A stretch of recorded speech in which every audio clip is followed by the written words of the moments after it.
Varmt välkomna till det här seminariet som vi har kallat Så gick klimatfrågan från en smygande kris till en drabbande verklighet. Jag heter Magnus Ekengren och är professor i statskunskap här på Försvarshögskolan och har tillsammans med mina kollegor Mark Reinhardt som sitter här till vänster om mig från Stockholms universitet, professor på Stockholms universitet och Utrikespolitiska institutet, och professor Arjen Boin i Leiden som är med oss via länken, lett ett forskningsprojekt om smygande kriser med generöst bistånd och stöd och hjälp från MSB som har flera representanter här idag också. Det är väldigt kul att så många kunde komma hit idag och att det är över 70 personer som har registrerat sig och följer det här eventet digitalt. Och jag hoppas att ni är med oss här och kan se oss och höra oss. Vi har ju möjlighet att ställa frågor via chatten och Q&A som ni ser på era skärmar, så ni kan vara med och interagera med oss så mycket som det går. Ja, vi tänkte börja med att säga att vi känner väl alla att vi är i en period av många smygande kriser. Vi lever i en period av smygande kriser. Det är artificiell intelligens, det är pandemier, det är klimatförändring, det är multiresistenta bakterier. Och vi har börjat använda det här ordet i dagligdags också. Det vi ville göra, syftet med vårt projekt, är att försöka göra vetenskap av det här. Vad menar vi egentligen när vi säger att vi befinner oss i en smygande kris?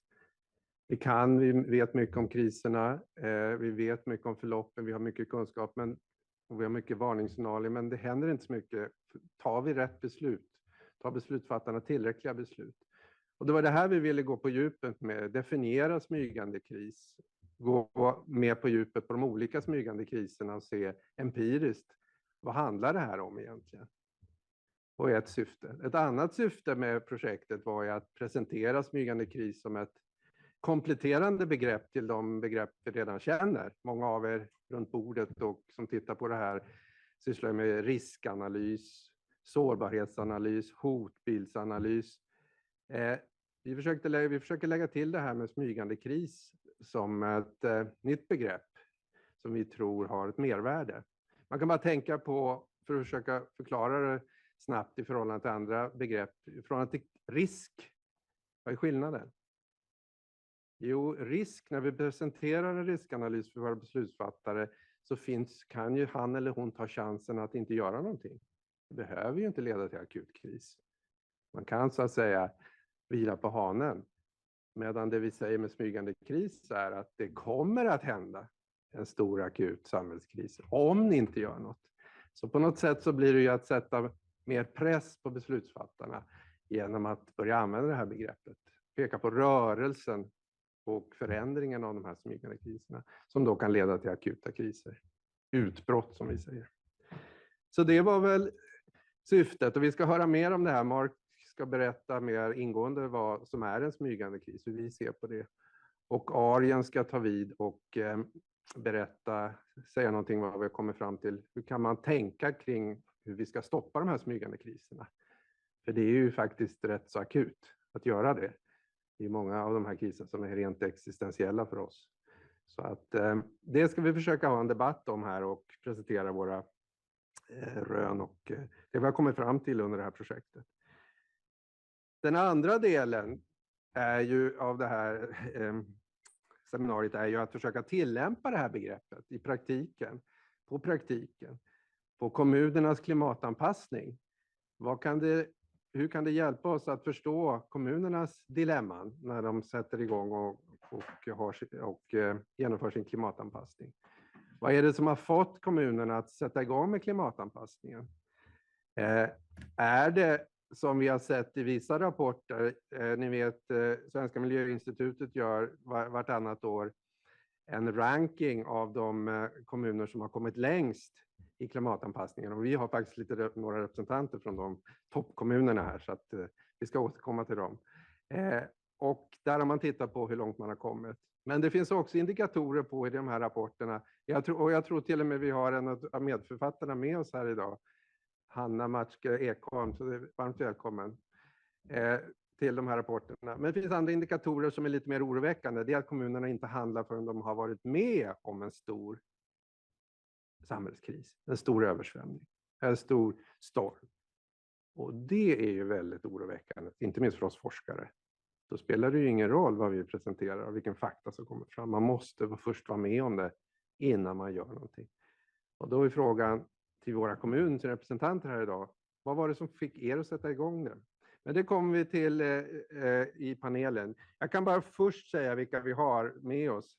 För att de sitter så nära här så att jag tänkte vänta med det. Men jag kör det direkt. Det är Magnus Lund från Kristianstad kommun. Rut Meijer från Danderyds kommun. Per-Anders Bergman från Karlstad kommun. Och vi har Merje Willman från Norrköping. Som faktiskt var topprankad. Vi får säga det direkt, Merje. Ja. Och sen har vi Mette Linda Olsson som är enhetschef på MSB och med ansvar för klimatanpassning och stöd till kommunerna. Så det är vår eminenta panel. Men den kommer efter pausen. Vi kör först de här 2 föreläsningarna eller anförandena från Mark och Arjen. Och så tar vi, efter varje anförande finns chans att ställa lite frågor. Och så tar vi en längre paus efter Arjens föreläsning och sträcker lite på benen. Och så kommer vi tillbaks till panelen. Det har vi satt till, ja vi ska se till 10:45. Jag skulle vilja ha den lite tidigare. Vi försökte få den lite tidigare så att vi kan säga 10. Vi samlas här. Jag kommer tillbaka till det. 10:35 istället. Så håller vi anförandena lite kortare. Så, Mark, ordet är ditt. Tack snälla Magnus. Du sa föreläsning, men kanske alla lite rädda om föreläsning. Det blir inga föreläsningar här, utan jag och Arjen. Och jag tänker att jag ska prata lite på engelska eftersom ni...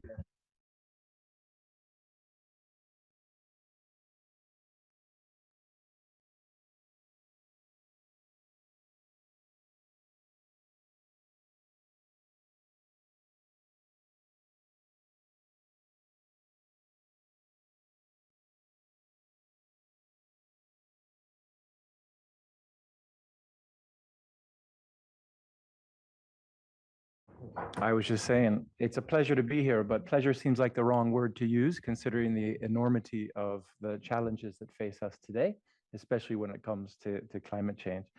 I mean, this is one of, if not the most important issues of our time. It's on the top of agendas, including those who are on the front line of working with climate change and climate change adaptation. And many aspects of it, I think we agree, represent nothing less than an existential threat to our communities and to our states and to our people. And yet, what prompts our research is our observations that those very same societies that face this threat, and the governments, especially the governments that govern them, although we see action, we see it here in Sweden especially, but many governments, many local authorities are dragging their feet. They're not acting, even in the face of unmistakable evidence of the danger. So many of us here today feel that problem acutely in our daily lives, and we share an interest in changing it. Now, as researchers, we think that one way we can help change it is to help develop a better understanding of the problem, what is actually happening, to untangle, to deconstruct.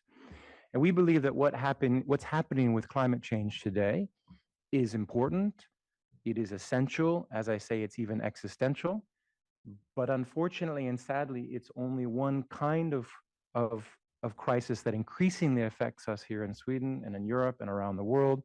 It's part of a new species of problem that we have dubbed the creeping crisis, as Magnus introduced us already. We developed the idea of the creeping crisis because we felt there was a need to rethink what afflicts societies today, what consumes your daily work, both here in the room and on Zoom. Because we noticed there's 2 sides to today's most pressing public policy problems. One is the occasional, very high-profile, attention-grabbing events that occasionally strike, the massive flooding, the cyber attacks, the global pandemics, the economic meltdowns. These are I try to depict this metaphorically on the right-hand side here, the big major crises. The other is the everyday effects of problems that are creeping under the surface, fixes in our daily jobs, but they've not yet burst onto the scene. We know they're out there. We know they might eventually become the right side, but right now they're the left side. These are equally important, of course. They get less societal attention, even if they are likely to lead to these headline-grabbing acute events. So we argue that these two kinds of phenomenon are connected, and we argue that they can be conceptualized as a creeping crisis together to help us rethink what crisis management is in the 21st century. We define it like this: a threat to widely shared societal values. A creeping crisis is a threat to widely shared societal values or life-sustaining systems that evolves over time and space, is foreshadowed by what we call signaling or precursor events, indications of something deeper that's happening. It's subject to varying degrees of attention, political attention. We all know that political attention, societal attention rises and falls quickly. And responses, somewhat related to that last one, responses are impartial at best.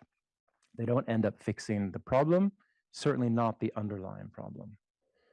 På svenska, it reads like this, men jag vågar inte läsa det publicly. Gör det, tack snälla. Samhällsviktiga versioner som utvecklas över tid och rum, föregås av föregående händelser, ges varierande samhällelig och politisk uppmärksamhet och hanteras senfärdigt eller otillräckligt av beslutsfattare och myndigheter. Smygande kris. Mycket mer elegant than jag kan säga.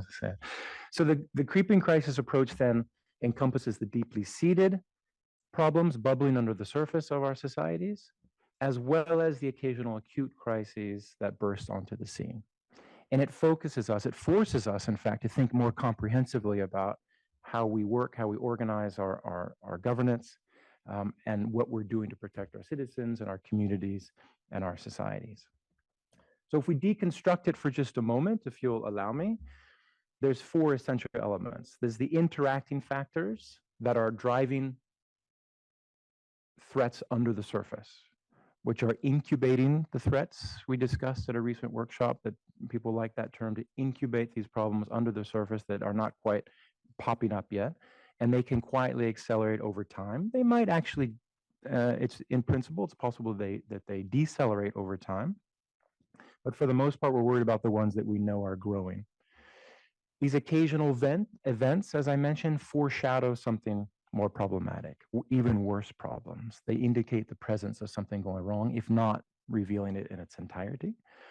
Political attention rises with each of these foreshadowing events, these spikes, which I'll show you in just a moment. And responses are partial, they're temporary, and therefore they allow this crisis to keep incubating, to keep moving under the surface.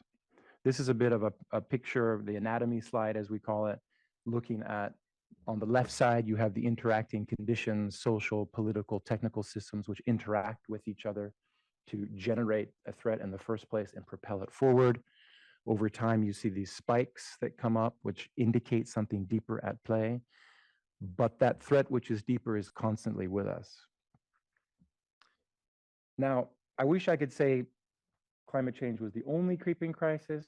It is probably the prototypical one, but it's not the only one, unfortunately. We have, if you look at, for example, cyber attacks, some of the same dynamics are here too, right? There's the threat of a cyber attack bubbles under the surface over time, gathering strength. Occasionally, there's a major incident that gets a lot of attention. During those windows of attention, of course, politicians shift their perspectives or their views. They promise action. Sometimes that action comes, sometimes it doesn't. Pandemics, same thing. We have ecological and social factors coming together to drive future pandemics under the surface as we speak here today, in fact.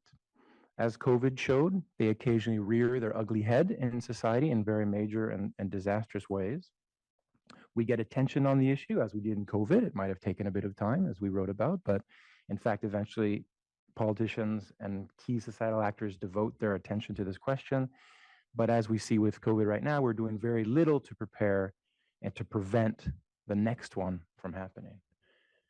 AMR, antimicrobial resistance, as Magnus mentioned. We know this is a problem too. It raises its head every once in a while in the form of these superbug incidents. They get a lot of newspaper headlines. These policymakers know it's a problem. They're working on it, but perhaps not with the urgency that the problem demands. And climate change, as we are here to discuss in more detail today. We know climate change is a reality. We know that mitigation efforts have failed. We have switched over to the reality of adaptation. The effects of climate change are being felt every day. We get occasional spikes of attention to that, but I think as all of us feel here today, perhaps not enough political and societal attention is being paid to dealing with and managing the enduring and the ongoing effects of climate change in our societies. Doesn't end there, I'm afraid. We looked at some other creeping crises in our research. This is our Palgrave book where we looked at more, we deconstructed, we tried to analyze the essential dynamics of lots of different ones. Some of the authors are in the room, so I wanted to say hello to them, authors of the chapters in this book. And I just found out the other day where I'm pleased to say that it's downloaded quite a bit by researchers who are studying crisis right now.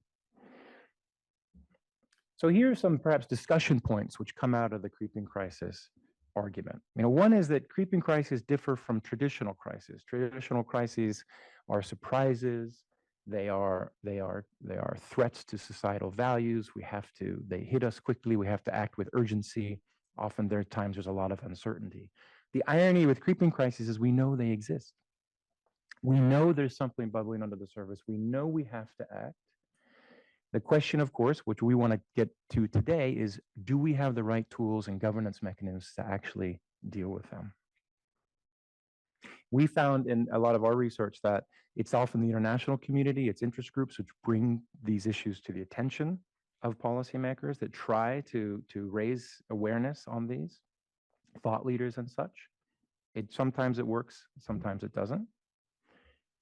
We also live with the conditions that create creeping crises. These underlying drivers that I mentioned, they're kind of complex. We don't really know how different issues relate to each other. We don't really know how deforestation in Latin America is related to a wet market in Wuhan, China, which is related to a public event that brings a lot of people together. These kinds of trends interact in really complicated ways. So we often don't know how to deal with the underlying factors. We're also dependent on the underlying factors, aren't we? We depend on the conditions that drive creeping crisis forward. The way we live our lives, the way we run our economies, the way we communicate, our supply chains, our fossil fuel consumption, all of this is driving different kinds of creeping crisis forward.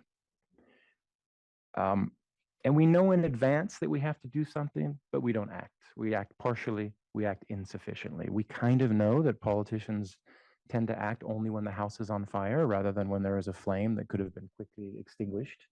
That's a reality of life.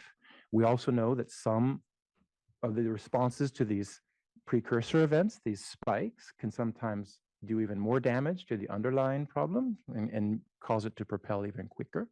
We saw that with COVID, and some of the responses that were taken in response to COVID actually ended up propelling the problem forward. And we battle the symptoms and not the causes. These precursor events, they tend to absorb lots of attention, but they also give us a false sense of closure. Because once we deal with the floods in Halmstad, then we can say, right, we're done with the problem. Or at least politicians think they're done with the problem. Those of you on the front line have to continue to work on these questions, oftentimes with not enough prioritization and attention from the higher levels. So I've already anticipated a little bit some of the research we've done over the last few years, looking at these different stages. We're in the phase now where we're really looking at the response, and that's why today's event is going to be so exciting, because we want to talk about the actual tools, the governance, repertoires that we need to deal with these creeping crises in the case of climate especially. We've tried to publish our research in different outlets in terms of policy briefs for practitioners and as well as for academics to try to make sure that we disseminate these findings and we get this creeping crisis concept out there in the wider world. So lastly, I think we have some questions for practice, which we'd love to get your thoughts on, whether these are the right questions or perhaps not the only questions that affect your daily lives today. One is, as I've been alluding to, how do you organize for creeping crises? If you're trying to deal with both the deeper seated problems which drive tomorrow's crises, as well as the occasional acute moments, are we well organized in terms of our governance, in terms of our policy-making tools, in terms of our coordination systems to deal with both of those sides? Are our agencies, are our communes, are they fine? Are there better ways to organize our bureaucratic structures and our routines? Are they sufficient? Another acute question, and these are questions which have come up in our discussions with you as well. What's the best way to prepare for climate-related disasters? What's the best way? How far in advance do we need to think about what we're doing as well? And how do we sustain attention, not only political attention, but also political action over time? We know everyone has busy agendas. Politicians have very busy agendas.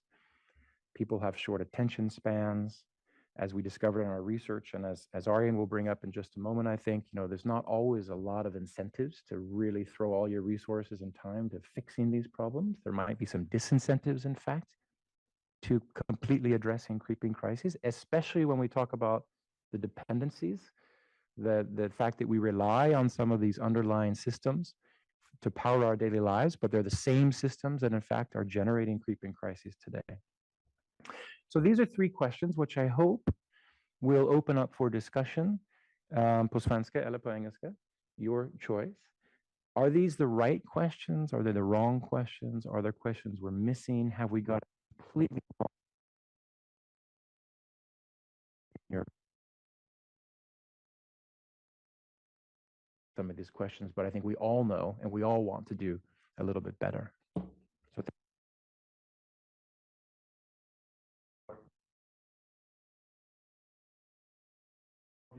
som smygande kriser. Jag tänkte öppna upp för frågor kring vad Mark har sagt här. Håller ni med om allt han säger? Hoppas inte. Ni får ställa frågor.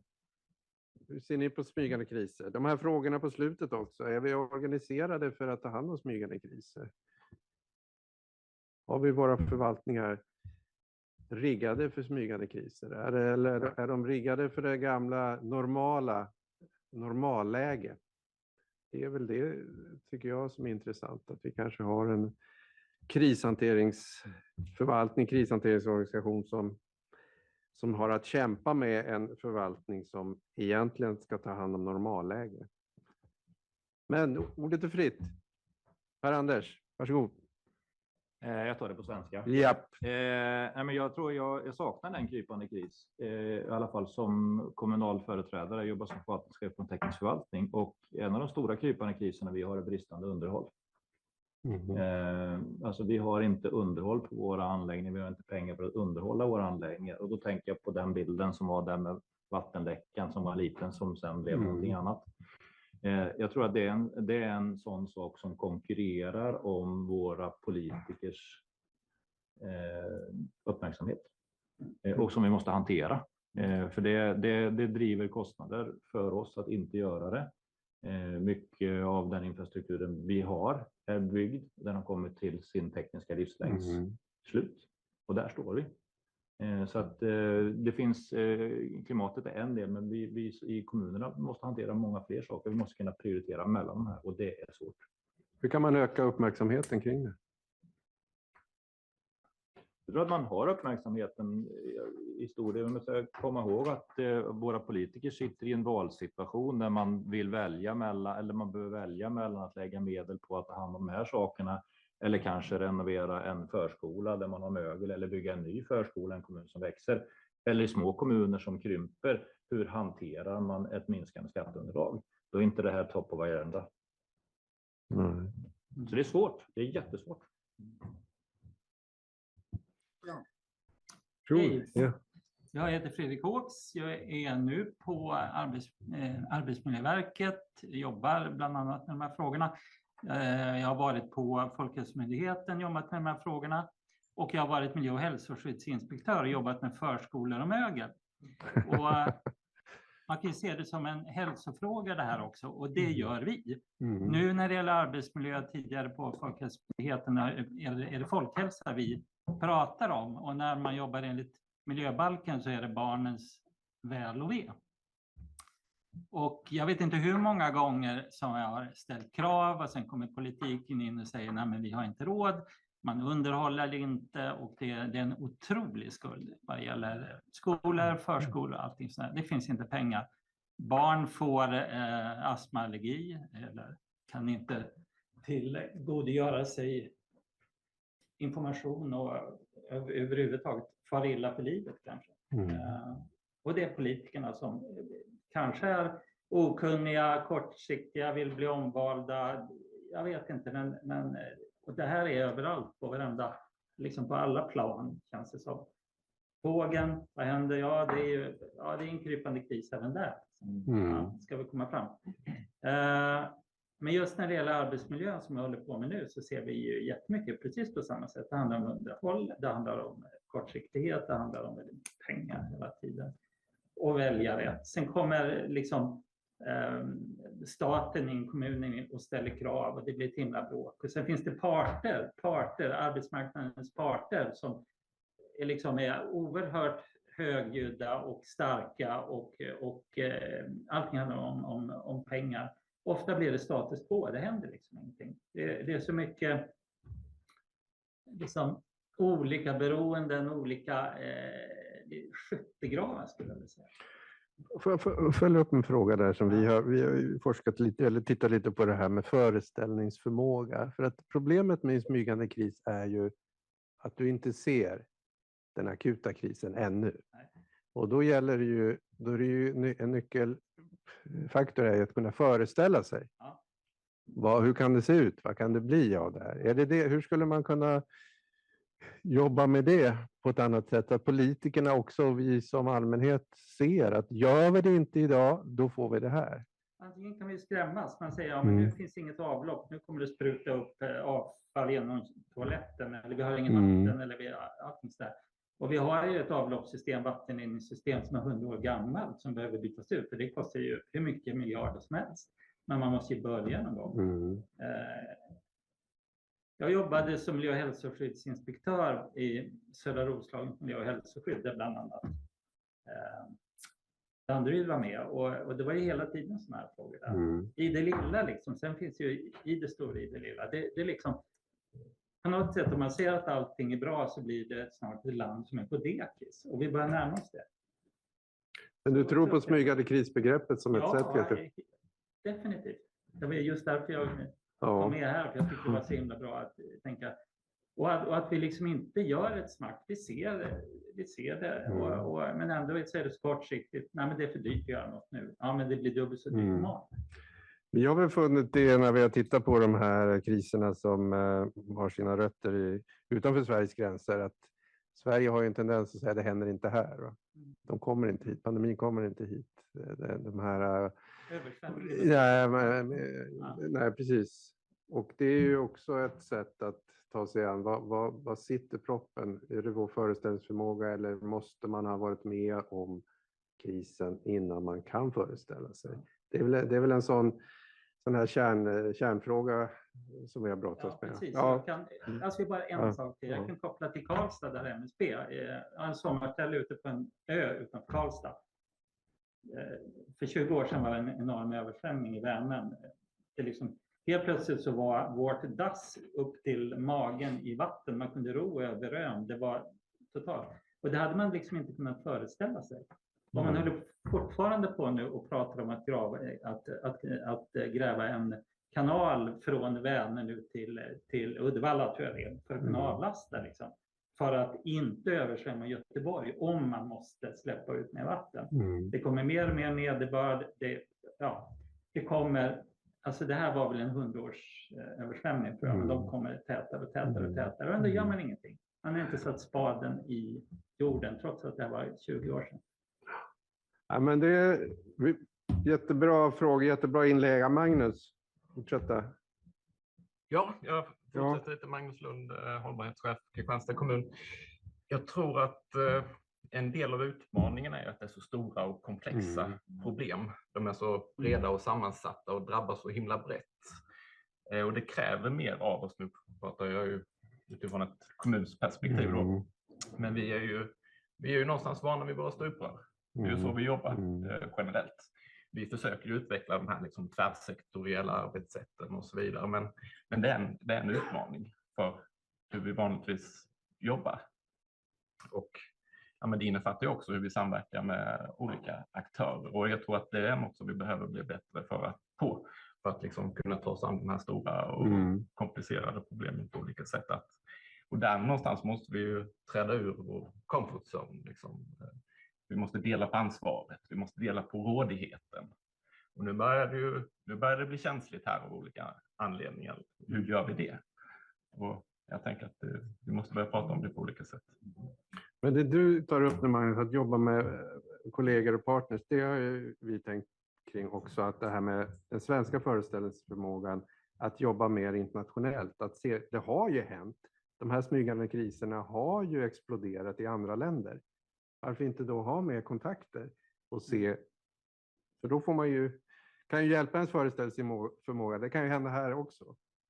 Vad säger ni om det? Har vi börjat jobba tillräckligt mycket med andra länder i EU? Och... Vad säger ni? Nej, antagligen inte. Nej, jag tänker bara på 2018, skogsbränder. Vi hade inte ens några helikoptrar. Vi hade inte kunnat föreställa oss att det skulle bli varmt och börja brinna. Och då fick vi hjälp av Italien och Polen efter ett tag. Och förhoppningsvis så finns det avtal och samarbete nu. Har vi köpt några nya helikoptrar? Det vet jag inte. Men det kommer ju mer. Det kommer ju bli, alltså vi har lika mycket skog nu, monokulturer med träd som brinner bra. Det kommer ju komma igen. Där vill MSB in lite grann. Mette? Ja, jag kanske får haka på det från MSB då. Att just vad gäller skogsbränder så har vi lärt oss ganska mycket efter skogsbränderna 2014 och 2018. Bland annat så har lagstiftningen ändrats. Så att kommunerna är skyldiga att ha en bakre stab och en systemledning för att kunna hantera omfattande olyckor. Och det här är ju mer en generisk uppbyggnad av stab- och ledningsförmåga och att kunna samverka mycket bredare som behövs för alla typer av stora omfattande olyckor. Sen så har vi jobbat ganska mycket med att sådana åtgärder som gör att vi kan stoppa förloppen så tidigt som möjligt kostar ju mindre. Så vi har jobbat med att bland annat utveckla tidig detektering av bränder via satelliter. Och där ligger vi ganska långt framme nu, så andra länder tittar på oss hur vi har gjort. Och det gör också att vi kan fånga bränderna i ett tidigt skede och skicka resurser. MSB har också fått efter de skogsbränderna en uppgift att både samordna och kunna prioritera resurser över landet också. Så att inte bara de som skriker högst får resurser utan de som behöver resurserna kan få dem. Vi har också avtal med EU och EUs civilskyddsmekanism som är jätteviktig. En del av EU är ju liksom vår förmåga också. Så vi har blivit en nordisk hubb kan man säga. Så vi har en hel del skogsbrandresurser, bland annat de här gula stora flygande planen. De är stationerade i Sverige, men det är en EU-resurs som EUs civilskyddsmekanism betalar. Men de är först och främst till för Norden. Men säger EU att nu behöver de åka till Grekland, så då styrs de dit. Och sen så har vi helikopteravtal också. Och det här har ju kommit för att stanna. Vi behöver ha en beredskap också, men vi behöver också titta långsiktigt. Vad är det för typ av skog vi planterar idag? Den ska stå i minst 100 år. Hur arbetar vi i skogen? Om det blir varmare klimat och skogen påverkas så att det blir andra förutsättningar att jobba i skogen så att man inte kan köra i skogen. Vi vet att blötare skog ger också större risk för ras och skred om man avverkar. Så det är många kombinerade risker också. Så jag tänker att man får ställa sig om 20-30 år, vilket samhälle vill vi ha då? Vill vi kunna dricka vattnet som kommer i vår kran? Vill vi ha en demokrati där man kan få vara med och tänka och tycka fritt? Vill vi ha samhällsviktiga basfunktioner som fungerar? Vad vill vi kunna lita på och vad är det som enskilda själva behöver ta ansvar för? Vad är det som kommunen behöver ta ansvar för? Men sen blir saker också av en annan, mer intensivare, mer häftig dignitet. Allt extremare väderhändelser och så vidare, som också gör att vi behöver en annan typ av nationell planering, en annan typ av nationellt ansvar kanske än vad vi har idag. Och det har också Nationella expertrådet för klimatanpassning, där jag sitter med, just tittat på. Vi behöver utveckla en del juridiska styrmedel. Vi behöver utveckla också finansiella styrmedel. Och vi behöver också titta på fysisk planering och markanvändning. Vi behöver liksom bestämma vissa saker för en långsiktig framtid. Och där vågar vi inte riktigt ta de diskussionerna idag, skulle jag väl vilja påstå. Eller också så är det något som både kriserna måste smyga sig, men åtgärderna måste också liksom testas allt eftersom. Det finns ju inte bara så här gör vi och så blir allting löst, utan man får pröva sig fram. Och vart den här testbädden finns, en öppenhet för en sån testbädd och samarbete mellan kommuner, länsstyrelser, nationella myndigheter och också näringsliv och så. Den testbädden behövs nog. Och den sektorn som kanske kommer drabbas allra hårdast av det förändrade klimatet, det är ju livsmedelssektorn. Både för att kunna arbeta med att få fram grödor och jordbruk, men också hur det påverkar i långa loppet. Ska vi ha en matförsörjning i vårt land? Hur ska vi jobba internationellt och så där? Och nu kommer det snart en ny livsmedelsstrategi. Det ska bli jätteintressant vad den säger om beredskap, om klimatet, om långsiktighet, om förebyggande åtgärder och så, och var pengar behöver satsas. Och vi får snart också en nationell strategi för klimatanpassning, och det ska bli intressant att se om den skiljer sig från den nuvarande vi har och de satsningsområdena och tanken på hur man behöver arbeta både med försiktighetsprincip och flexibelt. Så det pågår ganska mycket, men det är ju ingen som har alla svar. Så hur ska man testa sig fram? Tack Mette, det var väldigt bra, för att det du säger nu är ju ett erkännande för betydelsen och vikten av att tänka smygande kris, för det ger ju den här tiden. Man kan definiera de här problemen som du tar upp som smygande kris. Det ger ju också då tid för att experimentera under resans gång. Va?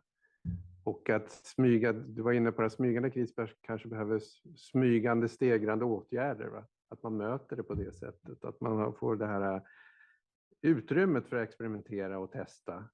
Det tror jag är väldigt viktigt. En annan sak som slog mig när just vad du sa är ju lärande.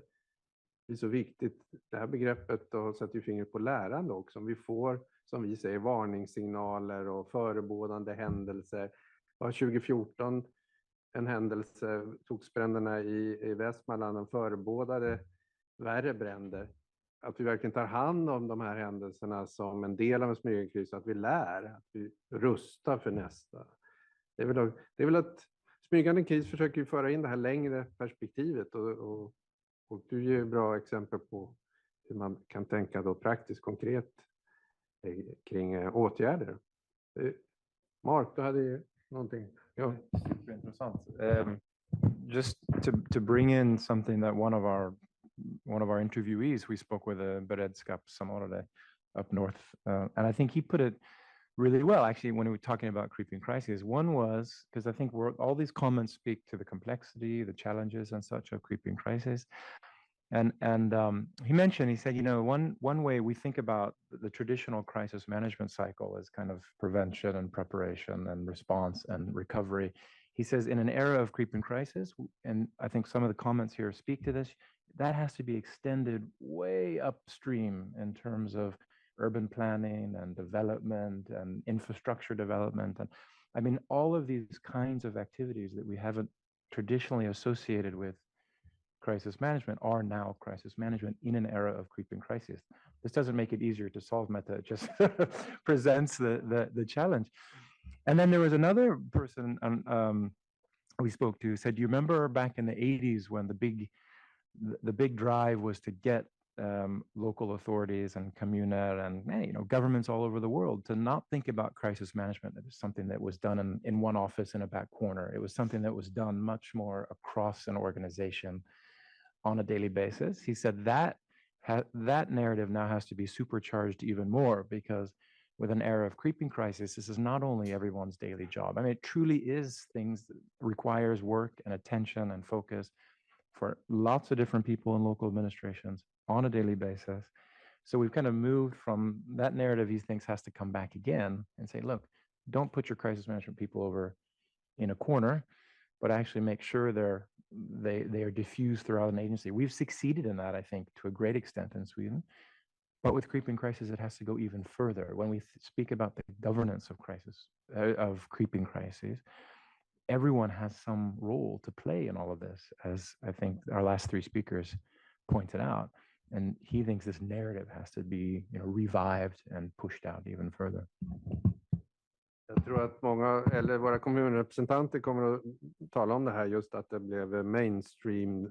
Frågan är klimatanpassningen mainstream över hela förvaltningen. Vi kommer tillbaka till det, för det är väl det handlar om också, att engagera större delar av förvaltningar och regeringskanslier och andra, för att de här frågorna hänger ihop. Flera frågor innan vi släpper in Arjen. Ja, Simon. Ja.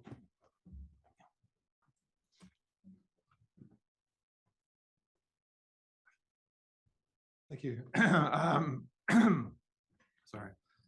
Simon Hollis, Associate Professor at the Department of Political Science here at Swedish Defence University.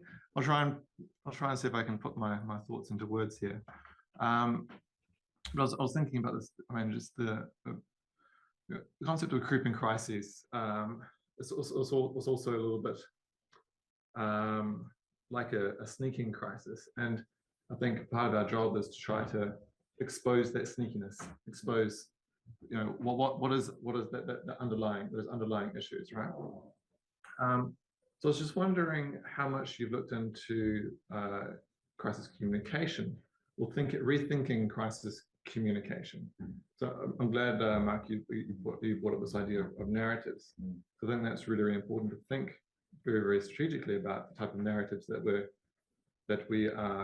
we want to create, and those narratives that perhaps are more in line with the reality of today's types of crises, but also in terms of contributing to action and really trying to get at the politicians, so to say. And I think if we can work, the academic can work more with policymakers in terms of like actually communicating through media, exposing creeping crises, saying, hey, this is an issue of injustice. This is about children. It's potentially about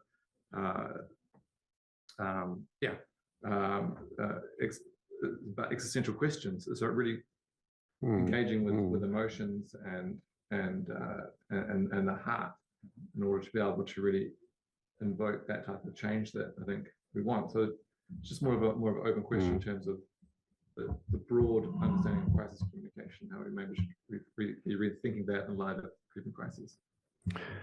Tack Simon, väldigt bra fråga. Jag ska ge den vidare till Mark här. Men det du säger är ju, vilka nya berättelser kräver vi, samhällsberättelser krävs om det här smygande kriser är nya normaltillståndet. Det är liksom mera djupgående, det är de stora berättelserna som vi behöver skriva om. Mark, you have to solve this problem. I think actually Arjen will bring this up too, because one of the findings is in fact the importance of constructing a narrative as to sort of what's at stake, not to alarm people, of course, but actually to bring them on board with what we're trying to do. I think, people aren't stupid. They understand the fact that these small events are connected and they have to be dealt with if we want to avoid them possibly joining together to produce, something more drastic and more severe.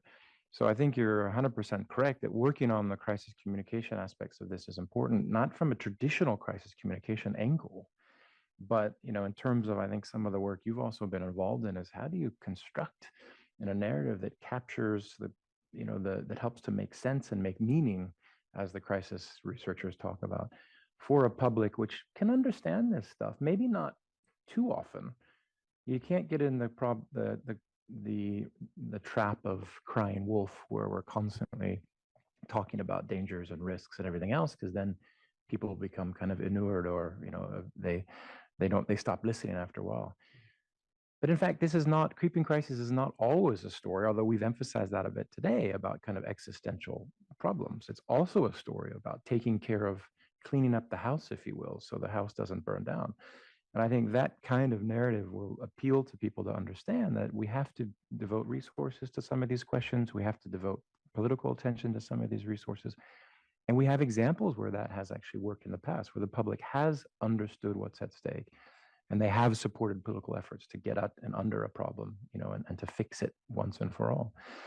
So it's certainly a challenge, but I think this question, which we'll revisit in just a moment, that you bring up, is a really important one as well for our crisis communicators, of which MSB has quite a few, and they're doing a terrific job at bringing people in Sweden together to, discuss and go through the principles of crisis communication.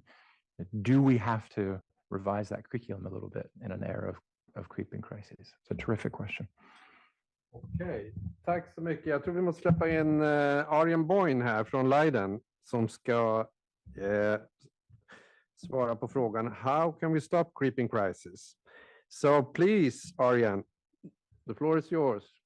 Good morning, Magnus. Great to see you in good form there. And Mark, of course. And I would like to say wonderful discussion, but I really can't understand much of it. But I'm just assuming you guys are making progress, and I'm hopefully stealing a bit of my thunder here, and which is great. I'm going to try to share the screen. If only I can get the mouse to move where I want it to move. Yes. Is this working? Yes. Excellent. Yes. Well, just following up on, am I on my, just checking on the, no, I'm not, hang on. So now, just, listening to Mark, I imagine you could get this idea of, this being an impossible job. We see so many of these creeping crises, potential little fires, as Mark calls them, and we see them. So it's not a matter of discovering them. It's an inability to make them go away. And we know we can't make the world risk-free. We also know, as Mark pointed out, that there's a perverse incentive not to do anything for politicians, as most of these little creeping crises will certainly outlast their tenure, or they will outlast the creeping crisis, I should say. So you could almost imagine the predicament of politicians. Why would I spend energy on this if it's not going to have a political payoff? And the point that we bring up in our research is, and I think it's important to emphasize that it's also about the legitimacy of our public institutions. And if we're not trying to address these creeping crises, in the end, it's going to kind of boomerang back to the public trust in the ability of public governance to shepherd in our society to a new normal and live with these creeping crises. And that's what the strategies that we're looking at are proposing to do. And I think we have a two-pronged approach. First, we have to say something about the governance, and the question just alluded to it, and Mark started addressing it. And this is the idea, where does the creeping crisis belong in our governance structure? I mean, does it have a home? And where's the ownership, if you will, of these crises? And we know if there's no ownership in governance, very little is likely to happen. And the second is, what kind of strategies can we then give to those who own or wish to own the problem? So let me first say something about the ownership thing, and the way we organized risks and crisis it does not work for us in terms of creeping crisis. So we have a whole domain of risk managers. People are trying to come up with preventive strategies, how to control, contain known threats. And clearly they're doing their work because we have a good vision of all sorts of emerging threats. And then we have a crisis management community that springs into action if things get out of control. And then there's a policymaking community. People rely on the other two communities and have lots and lots of things to do and all sorts of problems to solve and very little resources or never enough resources. So the creeping crisis kind of moves between these domains. And the first conclusion, and of course it's a sweeping conclusion, is that it's to begin with a leadership challenge, that we have to bring down the barriers between these three domains and use the expertise of all three domains to apply to this particular problem, the creeping crisis. So I think that is the first sort of finding. It's not a very handy finding. It's not something you can act on tomorrow, but it's also in line with the size of the problem, if you will. So then we looked at strategies, and the way we did that is we did it in two ways. We just asked respondents that we interviewed, and we looked at theory, and we tried to come up with three sets of strategies that we think are promising. And I should footnote this immediately. These are not scientific findings. They haven't been tested. So they're, we can treat them as working hypotheses. And I think today is a great day to hear the reactions of policymakers if this is the right direction to think in. And we set these ideas out in the little note that I hope you received and was translated in Swedish. And so I'll just give a little spiel on this. And we kind of packaged them. So the first type of strategies, the first set of strategies, I would say is changing the mission.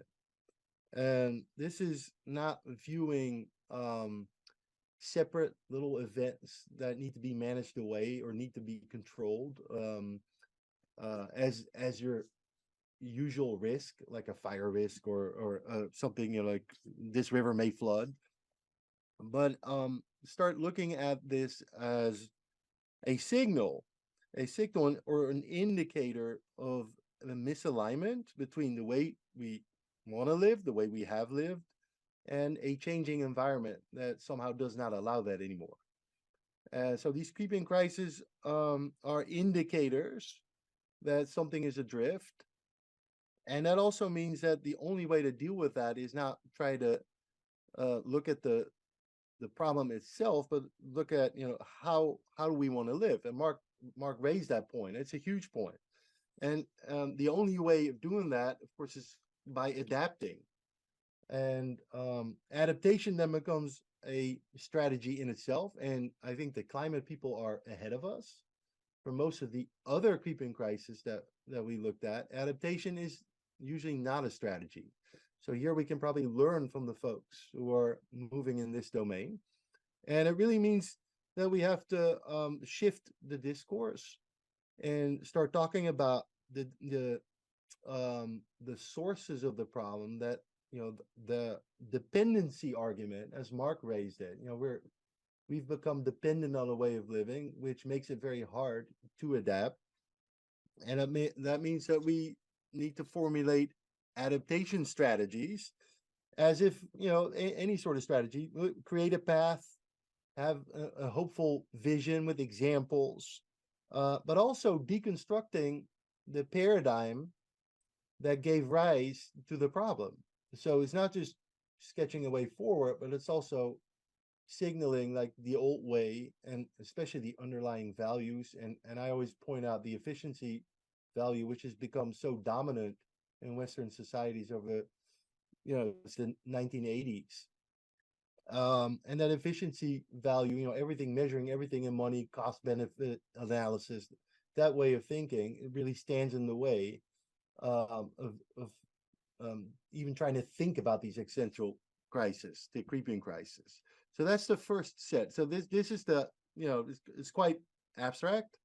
But I think we've come to the conclusion that we really have to take the high road, if you will, because otherwise it's just not going to work. The second is the, and Simon raised that, how are we going to communicate about these crises? And I think, and just looking at what the people are telling us, that we just have to start thinking very creatively about a different language. And the point is greatly made in this wonderful little book by Amitav Ghosh.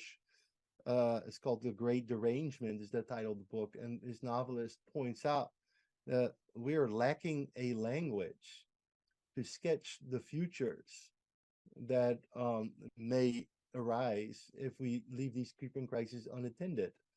And that means if we want to, it's easy to say, oh, we got to draw on the public, we got to, activate them, but we also need to start thinking more creatively about our, let's say, our framing repertoire. And Magnus is, and I'm sure he'll say something about this, has been inspired by the idea that there's a whole class of people out there who specialize in this, and we can find them in the arts, and they are well-skilled and talented people who think about visualizing or creating narratives that can capture futures that we can't quite imagine. So I think that is a promising road. And then the third one, and this is more of the action, how do you deal with these events? And here you can rely on an old philosophy of action. It's the pragmatist philosophy of action, which views social problems as they are social problems, as experimental situations, as situations where we don't know the answer, we really don't have any idea. So we're just going to have to discover a way that works. And that is quite contradictory to how we usually make policy, which is more of a rational way of trying to think through and operate on grand principles, where this particular approach says, keep it small, act locally, try to see what works, and then ditch what doesn't work, create feedback cycles, involve local institutions, the courts if need be, of course, bring in the private sector. And that is, in the policy world, that was known as incremental policymaking at some point. But I think it's more of a philosophy. So almost embracing these creeping crises as indicators for a need to change. The great thing about creeping crises is that they're creeping, which in fact provides us with time. So it's also something that we should be lucky we have time. And most of these crises, you don't have time. We got to act, and we got to do whatever works. And but here we do have time to adapt, but we're just going to have to use that time. So on that note, I will give it back to the. I'll give it back to you, Magnus. Thank you, Arjen. Really thought-provoking intervention here, and I'm sure it has evoked some questions in your heads here, or in the audience, in the digital audience. So please raise your hands. Here we have the strategies for coping with the creeping crisis.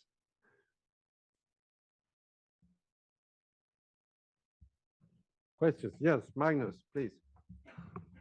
Ja, jag tar det på svenska. Ja. Nej, men jag tänker just det här kopplat till kommunikationen och hur extremt viktigt det är med berättelsen om den framtiden vi vill ha. Det vi vill komma åt. Men om man zoomar ut lite så den naturvetenskapliga klimatforskningen har ju känt till det här problemet i 40 år. FNs klimatpanels första IPCC-rapport kom ut på 90-talet och man beskrev konsekvenserna så att säga. Men vi har ju inte agerat tillräckligt uppenbarligen. Så där är ju något som klimatforskningen misslyckades med, eller har misslyckats med. Jag har en bakgrund i den så jag kan någonstans säga det, tänker jag. Att misslyckas i kommunikationen till samhället om vikten av att ställa om på olika sätt. Och idag är det just som så att när vi pratar om de förändringarna vi behöver göra, att det är kanske inte klimatförändringen som folk är rädda för, utan det är samhällsförändringen som det leder till. Det finns en rädsla för de här ändringar i vår livsstil och vårt beteende. Att det är det vi är rädda för, så att säga, och det är det som skapar någonstans ett motstånd för att ge det här stödet, förståelsen, insikten för det vi behöver göra för att ställa om samhället på olika sätt. Så berättelsen om den här framtiden vi vill åt, där vi lever, där vi har ett gott liv allihopa. Att visa på de här klimatanpassningsåtgärderna, de förebyggande klimatanpassningsåtgärderna vi behöver göra, de leder till ett bättre liv. Och vi ska också göra dem på ett sätt så det bidrar till andra mervärden i samhället som kan stärka folkhälsa eller vad det nu skulle kunna vara. Att vi måste någonstans enas kring den här framtida berättelsen. Att det blir väldigt viktigt med det narrativet. Thank you, Magnus. Arjen, we had a great reflection here.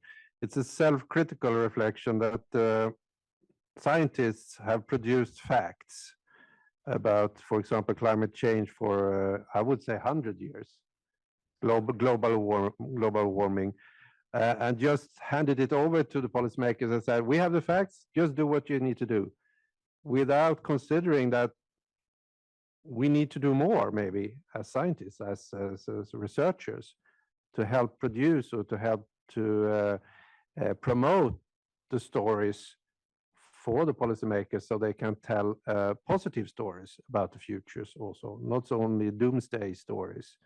So what's your reaction? It comes back to what you're saying, narratives and communication. Please, Arjen. Well, if we're just looking at our community of social scientists and working together with folks from the physical sciences, then we run into the problem that, of course, in terms of ownership, it's the same problem. We work with old divisions of social sciences that were designed to deal with traditional problems and not with today's problems.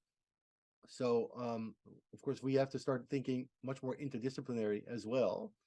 And this project, I think, is a good example of how we're trying to do that.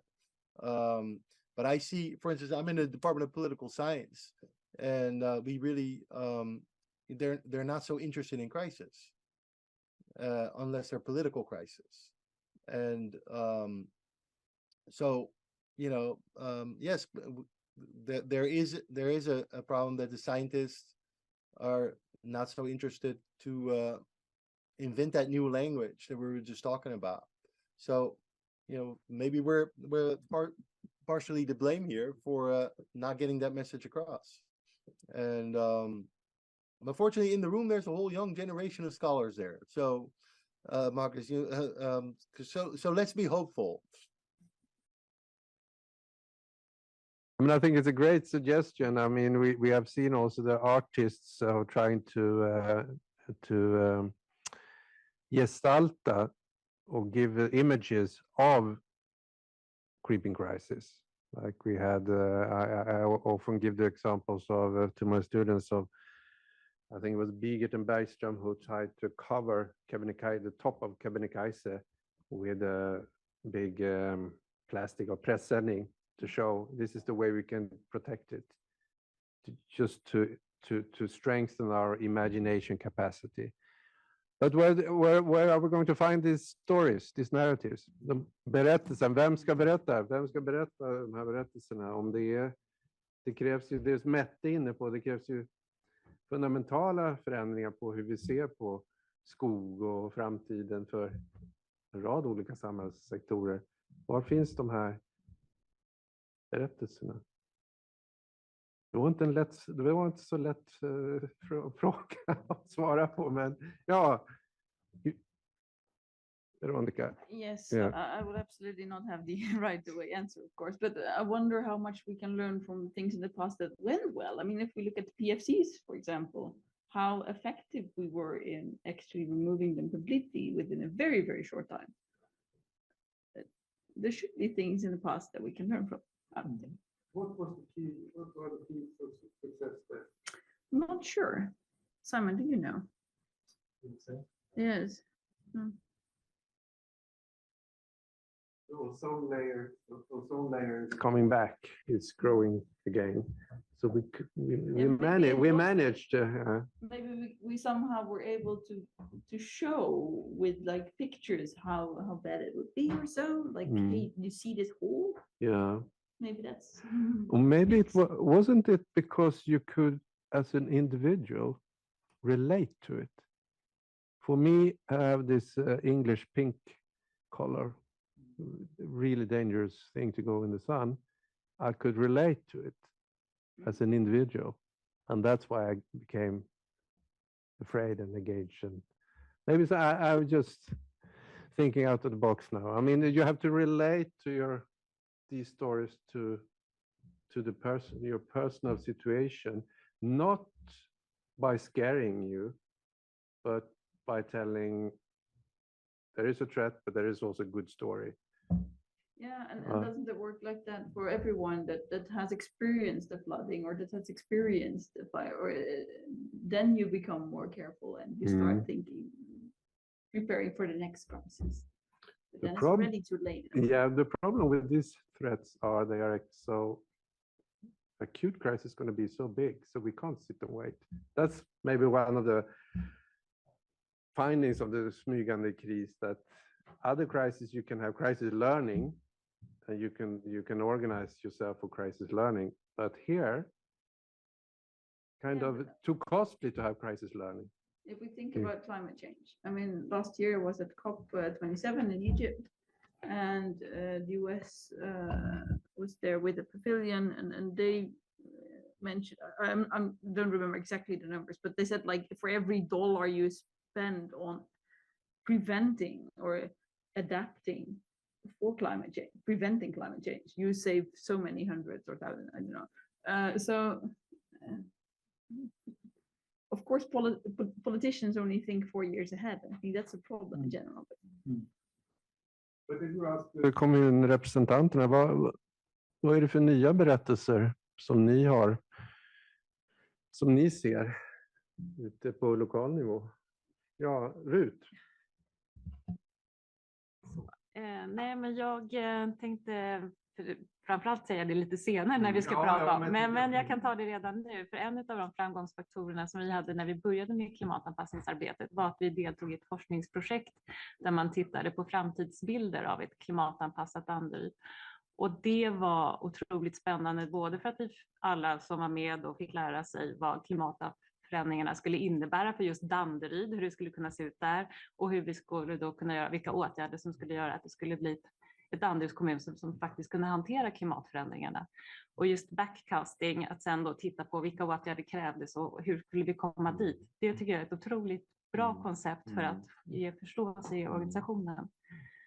Men sen kunde jag inte låta bli att tänka lite på det här när du sa att politiker väljs på 4 år, att det är lite frustrerande. Jag jobbar inte bara med klimatanpassning utan också begränsning av växthusgaser, att nu ha en politik som sänker pris på bensin och diesel och allt som vi har kämpat under många år för att försöka främja elbilsanvändningen, och sen så stryper man elbilspremien. Nu ska vi inte prata kanske om det här, men det känns lite frustrerande som en tjänsteman i en kommun att arbeta med olika saker och sen så känner man direkt motarbetad i den frågan. Tack, Ruth. Arjen, there was Ruth Meyer here from Danderyd municipality brought up the possibility of working with scenarios and modeling the future city.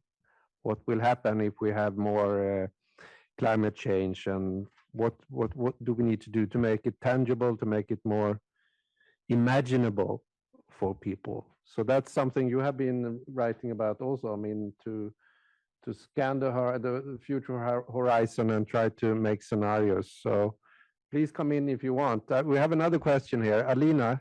Yeah.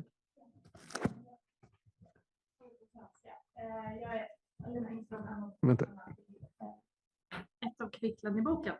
Nej, men eftersom att vi pratar om föreställningsförmåga och framtidsbilder, det fick mig att tänka på för ett par veckor sedan i tunnelbanan så såg jag att UNHCR hade gjort med hjälp av AI framtidsbilder av Venedig med förhöjda vattennivåer, och det grep verkligen tag i mig. Jag vet inte liksom hur sofistikerad AI är för det här, men är det någonting man skulle kunna tänka sig och använda för att skapa framtidsbilder? Så. Great suggestion. Arjen, artificial intelligence to create pictures of the future. How long have you come with these ideas, Arjen? Well, I don't know anything about artificial intelligence, but that sounds like a creative suggestion for sure. But I want to point out a barrier, if you will.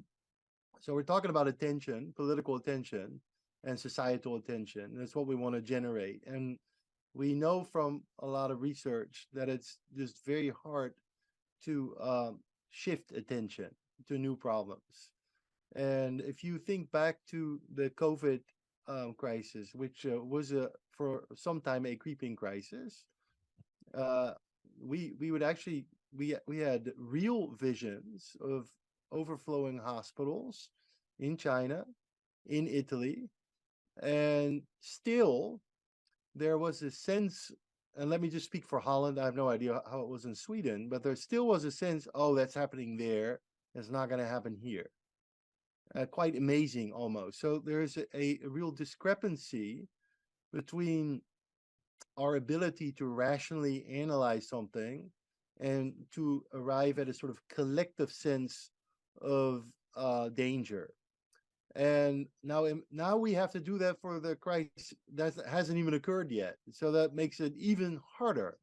So the idea that if we just amass enough rational arguments, look at the IPCC reports, that's all in there. I mean, we don't need new facts. It's all in there. And most people just do not think this is anything to worry about in the new future or in the near future. And of course not in this room, but it's about the collective idea. And I think the example that was just raised, and it's one of the rare examples where collectively worldwide we arrived quickly at a sense of dread, and that was because of this whole idea of the hole in the ozone layer. And that was just scary, the hole in the ozone layer. And you could try to see, how did that image become so successful? I don't remember, but I remember being scared, so that worked. But we can't, as Magnus said, you can't just sketch endless scenarios of the world going down the tubes, because that just numbs people. And they're, if it's all going down the drains anyway, why do anything? So we also need a hopeful, a hopeful dimension to it. Now and I think the point is, I think we're not very good at it to create. So if rational arguments would work, nobody would smoke. We wouldn't have a smoking problem, and or in Sweden's case, as the snus problem, and so that's just not a strategy, and we have to. I mean, it makes sense to pursue that, but it's just not working. We know that, and so that's why we need to start thinking. And it's a cliche, but start thinking out of the box. I like the idea of artificial intelligence. Why not? And probably start experimenting with narratives that do gain traction. Thank you, Arjen. Now, I think you are onto something here, and also Veronica brought it up. I mean, how do you make this societal change, and can we draw on historical examples? I think that would, because I went to a seminar last week in Karlstad, of all places. It was really good. It was about the narratives, the need for new narratives. And then we discussed, aren't we, for example, in the climate area, what we need is a kind of transition of the scale, as we saw from agriculture society to industrial society. It's of that scale. And what did it take? It was like social movement, folkrörelser, new interests formulated, new stories, a lot of new stories about the good society that, at least we talk about Sweden, the good society would come out of this industrialization. There was a huge societal movement to get that transition. Isn't that what we are talking about here? But then we can draw on historical examples. And I'm a little bit disappointed about the younger generation, in the sense that we thought that the Greta generation could hold that potential of be a driver, having an interest never lies, of change.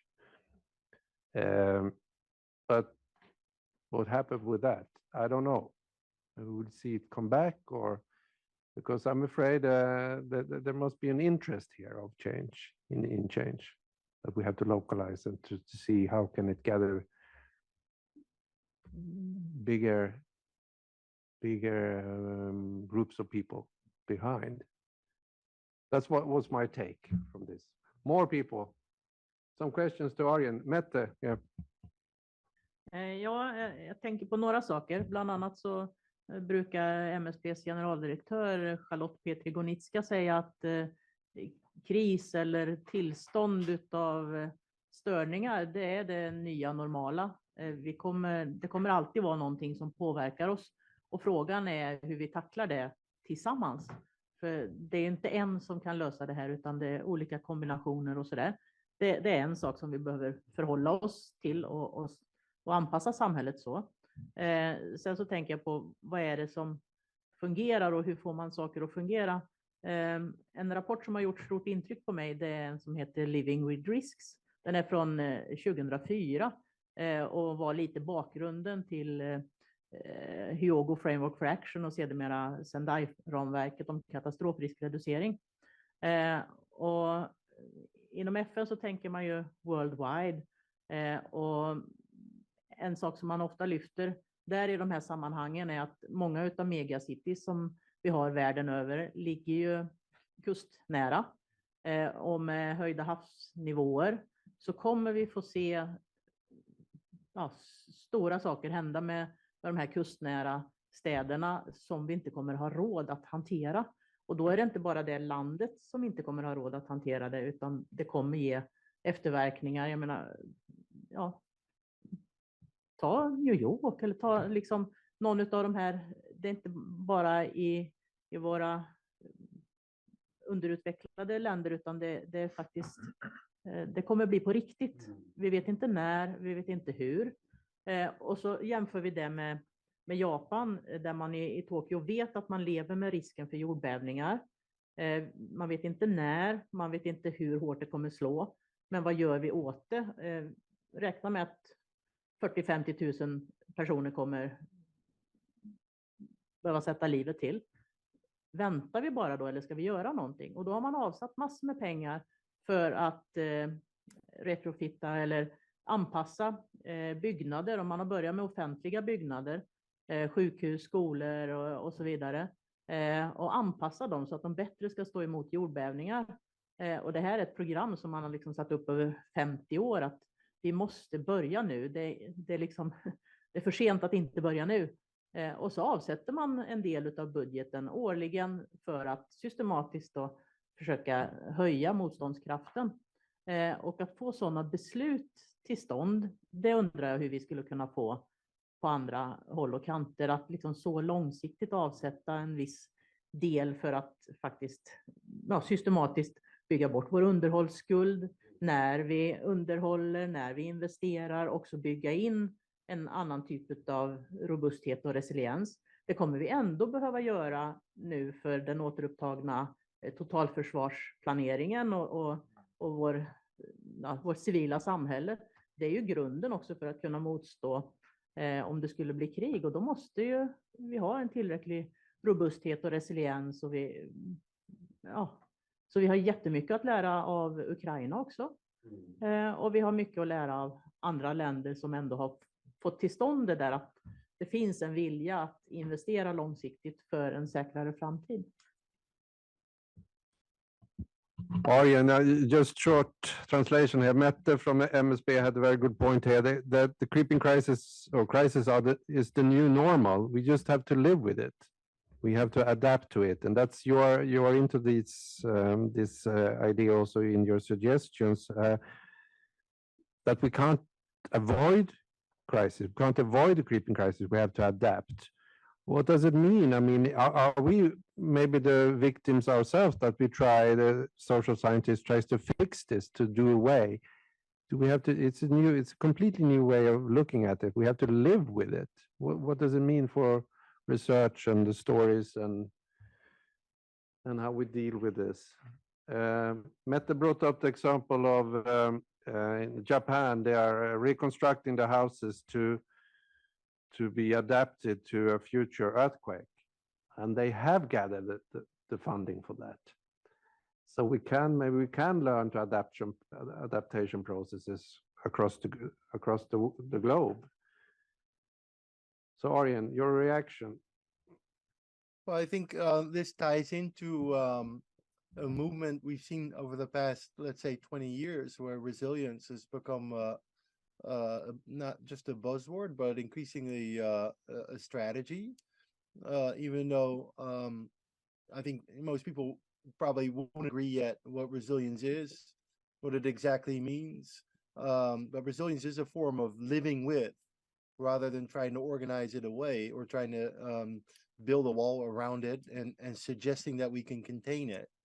And it's also, looking something in the eye and saying, look, this has progressed so far that it's a mythical idea to think that, with, for instance, some of the fantasies that we live with, that we can control things by technological progress. And if we just invest enough in technology, then we can keep living the way we live, and we can control it by becoming better at dealing with that problem. But we just have to realize, and I think climate change is obvious, but AMR is something that Magnus, the group, has looked at as well. It's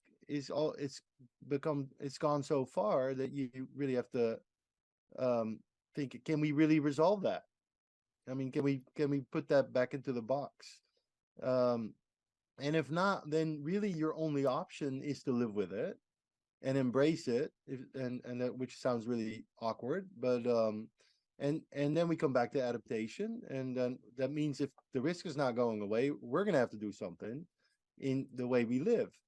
And the example, the Japanese example, we also see it in Holland, living with the water, and that's going to involve different kinds of choices, policy choices, political choices, than trying to contain the water or feeding the fantasy that the water is not going to rise. If we would all come together tomorrow and magically adopt climate change, climate policies, they're going to put the temperature down. It's just not going to happen. So in short, yes, I agree with that. Short question: the historical memory in Holland of being flooded, large part of the country, how much does it play in to keep up the awareness, to keep up the funding for this, that you have gone through it?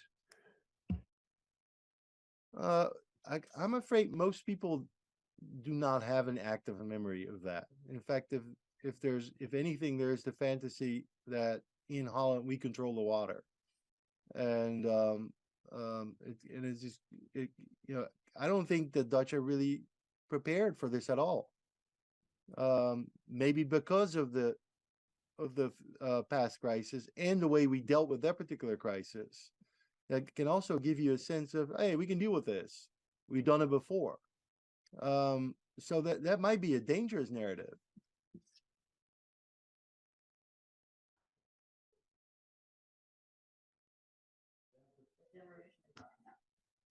Yeah, I can speak to that in the Dutch context.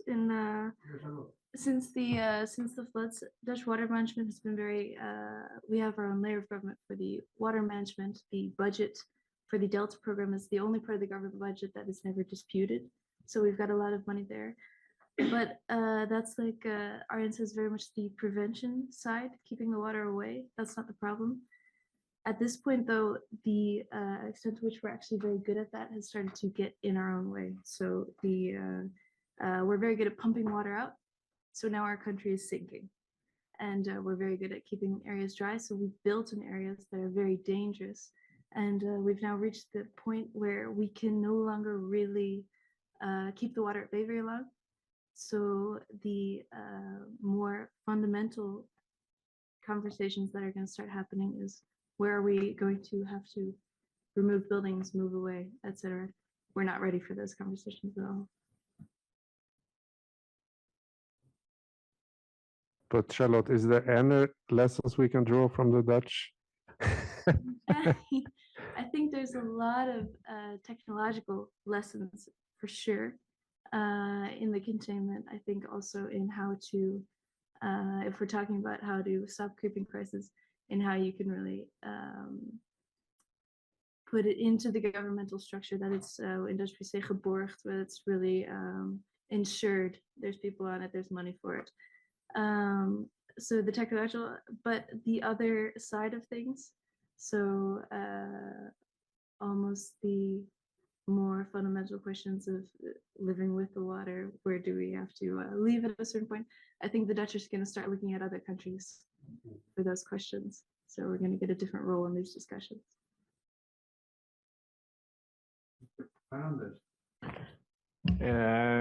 Om man ska tänka utanför boxen lite grann, så kan man ju fundera på, du sa Magnus att jag vet att i 100 år att det kommer gå åt pipsvängen med klimatet.